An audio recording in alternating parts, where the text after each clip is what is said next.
Hi everyone, आज के इस लेसन में हम सीखने वाले हैं किचन यूटेंसिल्स यानी किचन में इस्तेमाल होने वाले आलात या फिर बर्तन। किचन में इंग्लिश बोलें। सॉस पैन, सॉस पैन देचकी को कहते हैं सॉस पैन। तश्तरी, तश्तरी, सॉसर, सॉसर। हांडी या फिर बर्तन, पॉट, पॉट। अंडा फेंटने की मशीन, अंडा फेंटने की मशीन। विस्क, विस्क। प्याला, प्याला, बाउल, बाउल। बोतल खोलने का आला, बोतल खोलने का आला।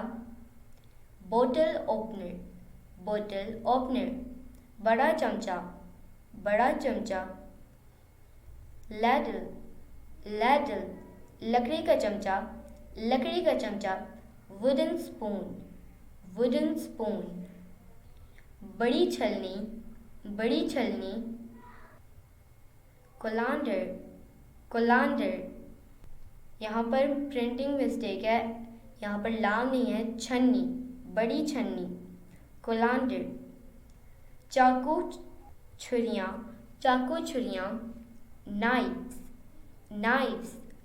तंदूर, tandoor. Mud, clay oven, mud या फिर क्ले ओवन। चम्मच, चम्मच। स्पून, चाय की छन्नी, चाय की छन्नी। T strainer, T strainer. तो दोस्तों, ये था आज का हमारा लेसन। उम्मीद है आपको ये वीडियो पसंद आई होगी। आपसे मिलेंगे अगली नेक्स्ट वीडियो के साथ। तब तक के लिए अल्लाह हाफिज़।